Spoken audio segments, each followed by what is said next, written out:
Olha aí, pessoal, que coisa impressionante! A equipe econômica do Lula prevê um déficit fiscal do ano de 2024 completinho entre 10 e 15 bilhões de reais, que é melhor do que a expectativa que o governo havia feito e muito melhor que a expectativa do mercado. Olha como o governo Lula fez a lição de casa direitinho. O governo está de parabéns, não é mesmo? Que coisa impressionante! Só que não, a gente sabe a maquiagem desses números e o quanto fica fora dessa meta fiscal, né? O grande ponto é esse. O STF deu aquela ajudinha legal para o governo Lula ficar num resultado interessante. Ainda não é o que o governo se comprometeu a conseguir, que é o centro da meta, ou seja, zero, não ter déficit nenhum, mas está dentro do tolerado, que é mais ou menos 28,8 bilhões de déficit. Se tivesse nesse patamar, ainda seria o cumprimento da meta fiscal. Eu vou falar para vocês, né? Aliás, eu tenho falado aqui sempre no meu canal. Eu não duvido em absolutamente nada, em momento algum, que o governo Lula vai cumprir a meta fiscal de 2024 e a de 2025 e qualquer outro ano que você imaginar. Mas esse não é o ponto. O governo vai cumprir isso com muita maquiagem numérica, muita tortura contábil. O que realmente importa é o montante da dívida e é nisso que o mercado está de olho de verdade. E olha aí, né? Em 2024, ela cresceu 1,85% até novembro, tá? Atingindo 7,2 trilhões de reais, 10,49% a mais do que no ano anterior, 683 bilhões de reais a mais de dívida em apenas 11 meses. Que maravilha este governo, né? Então, vamos conversar sobre essa maquiagem numérica aqui, sobre essa tortura de dados para chegar dentro do programa fiscal que deveria ser cumprido, mas antes não se esqueça de se inscrever aqui no meu canal se você ainda não for inscrito. E se você quiser colaborar ainda mais com este meu trabalho, você pode se tornar membro patrocinador aqui do canal, com valores a partir de R$ 1,99 por mês. Você me ajuda bastante dessa forma, pode ter certeza disso. Então, essa projeção do governo vai ficar mais ou menos 0,1% do PIB de déficit primário, tá? Isso aqui é no resultado primário, o resultado fiscal, que é aquele exigido para o cumprimento da regra fiscal, que, caso não seja cumprida, pode ensejar no impeachment por crime de responsabilidade fiscal. Então, o grande objetivo do governo é não ser vítima de impeachment, não ficar na reta disso aí, embora o arcabouço fiscal tenha tornado essa situação muito mais favorável para o presidente da República. Não é como o teto de gastos, como a regra anterior, antiga, né?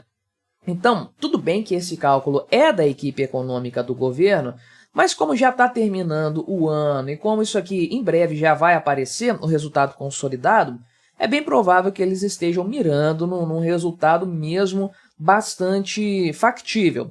Que se não for isso aqui, vai ser bem próximo disso, né? Porque uma coisa era lá em meados de 2024, eles ficarem chutando números aleatoriamente, porque muita água iria rolar ainda, eles poderiam dar desculpas para corrigir esses números depois. Agora que o ano já acabou, não tem muito onde errar nesse sentido. Então, eles estão prevendo aqui um déficit primário entre 10 e 15 bilhões de reais. E eu não sei se é correto chamar isso aqui de déficit primário. É melhor dizer resultado fiscal, vamos colocar assim, porque atende ao critério de responsabilidade fiscal.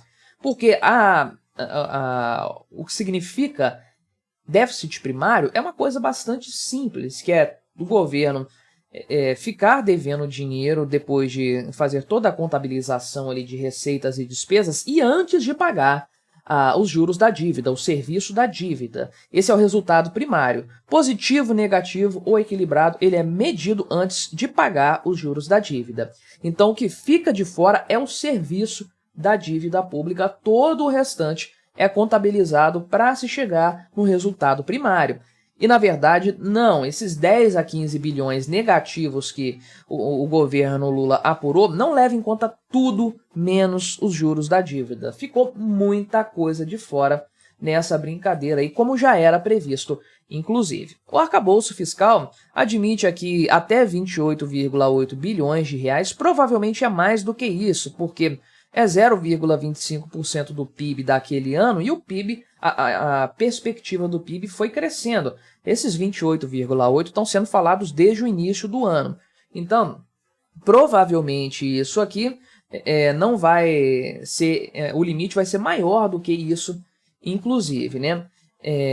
O pessoal já tinha estimado em novembro que o rombo seria perto de 30 bilhões, na verdade, coladinho no teto aqui, mas caiu bastante agora para praticamente a metade do que, de fato, vai ser medido aí no frigir dos ovos, né? E essa estimativa, é claro, não leva em conta os gastos que foram retirados da contabilidade da meta. Não é o resultado primário, portanto, é a contabilidade da meta fiscal por decisões legislativas, né?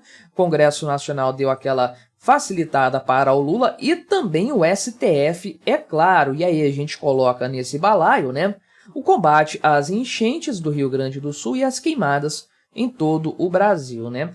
Combate às queimadas que não adiantou absolutamente nada, porque queimadas foram recorde em 2024 para surpresa de absolutamente ninguém, né? Então, imagina-se que ainda assim o déficit vai ficar abaixo de 0,4% do PIB, né? E aqui, é claro, o que garante esse cenário é o aumento forçado do PIB.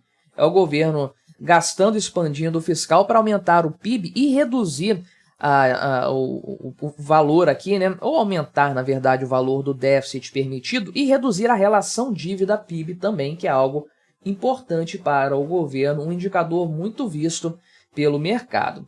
Agora, né, o resultado mesmo, na prática real, só em fevereiro que a gente vai conhecer, porque o Tesouro Nacional está cheio de atrasos aí e tudo mais.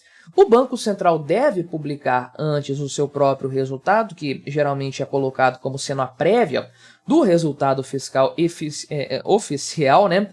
Mas a gente tem aqui, colocando essa estimativa extraoficial, né?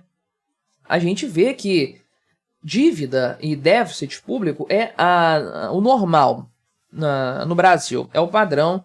Raras ou quase inexistentes são as vezes em que o governo consegue ter algo nesse sentido, né? E você pode ver aqui que desde os tempos da Dilma Rousseff, estamos com uma dívida pública, um déficit primário, aqui é déficit primário, castigando bastante. Aliás, aqui é o resultado fiscal ainda por cima, né? Mas dá uma olhada nisso, né?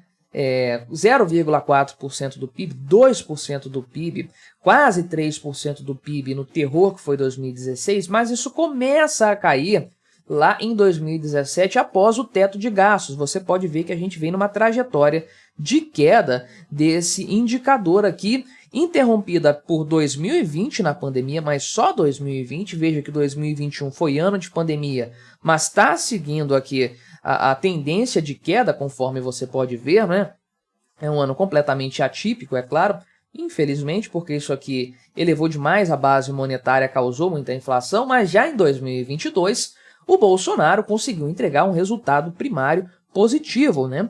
Aqui tivemos um superávit de 53 bilhões de reais em 2022. É a tendência clara, dá uma olhada aqui, desde o teto de gastos, portanto, você tem uma tendência de queda.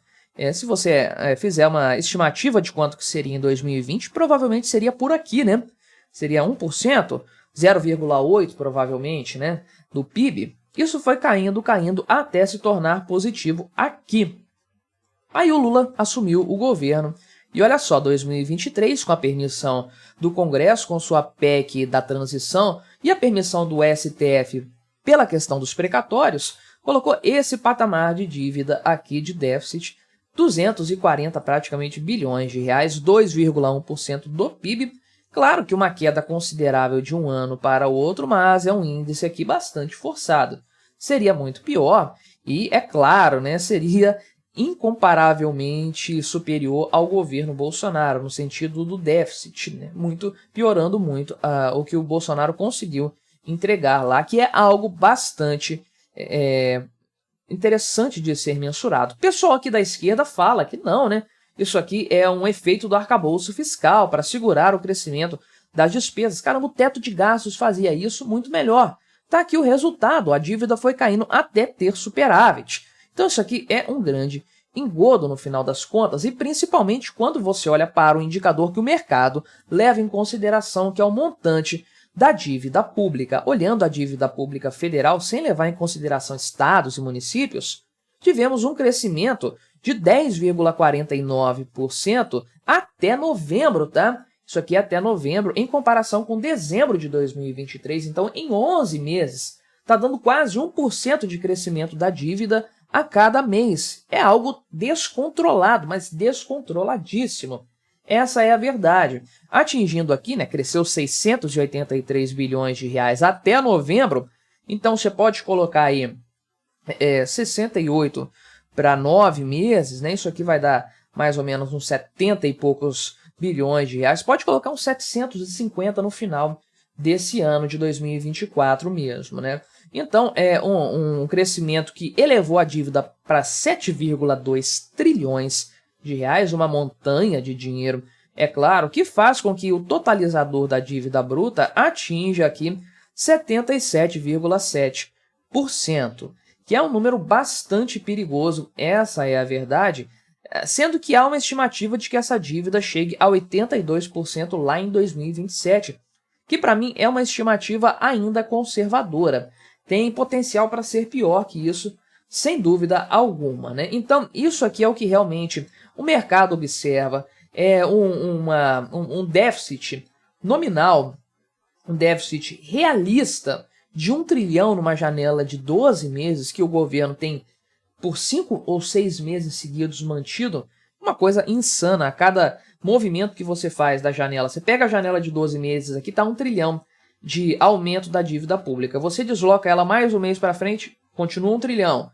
E faz de novo, e de novo, e de novo, e sempre dando 1 trilhão. A última janela de 12 meses deu 1,1 trilhão de reais de aumento. Então, com a taxa Selic subindo, com a economia completamente descontrolada, é nítido que isso vai acontecer. O governo pode maquiar o quanto quiser esses números, não vai mudar a percepção do mercado, que é bastante realista. O que importa é a dívida total, o montante dessa dívida, que segue subindo e sobe muito rápido. Mas me diga aí, o que você achou da minha análise? Colabore com o nosso debate, se inscreva no meu canal se você ainda não for inscrito e até a próxima.